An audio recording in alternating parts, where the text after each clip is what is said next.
Hi guys, my name is Johannes and this is my channel here about photography and video. So I went out and bought this old Sony a6000 camera used because I needed a second camera for shooting these kind of videos. So why did I buy this camera here in 2022 and why do I think that you can buy this if you're just starting out with photography and if you want a new camera that is not that expensive?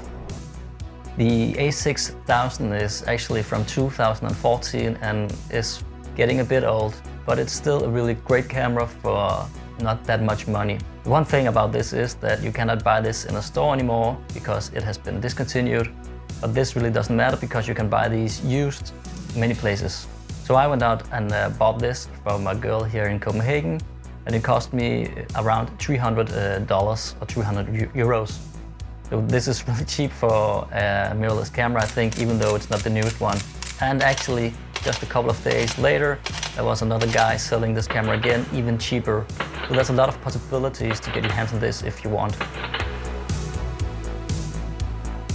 But why did I buy this camera? I think the a6000 is a really good starter camera and also a really good camera to have as a backup camera. This is a camera I can bring with me. It's not as big as my full frame, and I have to worry less about this camera getting beaten or even getting stolen because it is not worth that much. So for photo, this camera is really great. I don't think there has been a lot of upgrades on the photo side, at least not on the semi-professional full frame bodies that I own. It still has a 24 megapixel sensor, which is more than enough. It has face detection and it actually also has eye detection if you use single shot autofocus. Then it's really cheap, as I said, and it also will work with all of the full frame lenses that I already own. So what I miss for the photo part could be the in-body stabilization that could give you an extra stop or two sometimes, but it's not a deal breaker at all for me. I used to own bigger DSLR cameras with no body stabilization as well, so I'm used to this. Where I really can see the difference at the moment is when it comes to the dynamic range. I think the camera lags a bit here, but of course you can live with this if you know how to work with this. And I really miss the touch control where I can touch the screen and refocus if I want to. This is something that the camera does not have, but again, it's not a deal breaker, it's just my workflow that I need to change when I use this camera. So I don't know if I've already posted a video where I do some street photography with this particular camera. If I have, then you can see it up here.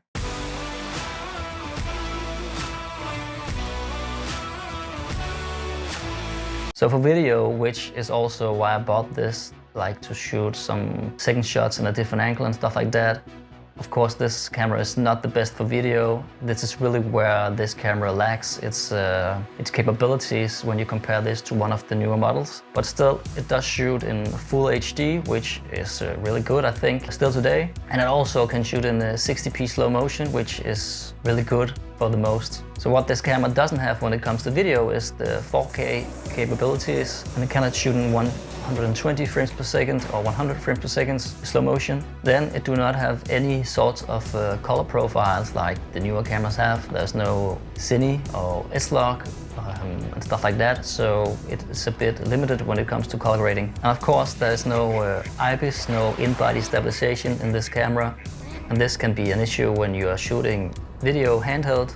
But again, if you know this, then you know the limitations of the camera, and you know if you need to move around, then you need some sort of gimbal or glide cam or something like that. And it's still a great camera to shoot like stationary handheld or using a tripod or any sort of a stabilizer like a slider and stuff like that. So even though it has its limits in video, it's still useful in video. Hej, husk at subscribe her på kanalen, hvis du synes den her video kunne bruges til noget. Du må også meget gerne kommentere med, hvad dit best value for money kamera er her i 2022. Og så skal du heller ikke glemme at give en thumbs up på videoen. Det betyder rigtig meget for mig. Tak.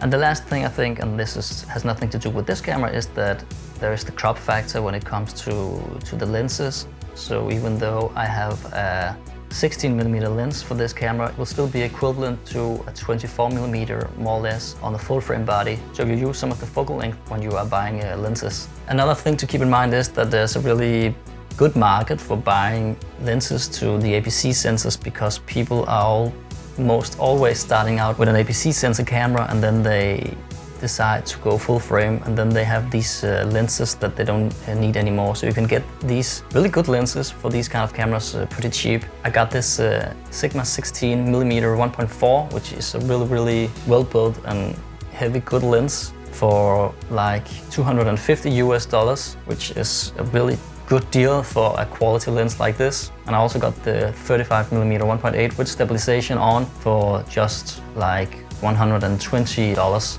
So just for like $500, $600, I got this full setup with my a6000 and wider lens and a mid-range lens, and then I also got the kit lens that came with the camera to go a little bit deeper if I want, even though of course this is not the greatest lens. It is still useful. Yeah, so just for like $500 and $600, have this great setup that I can use as a backup. And as I said earlier, I still have all of my full frame lenses that I can also use in this camera. So yeah, there's a lot of possibilities with this.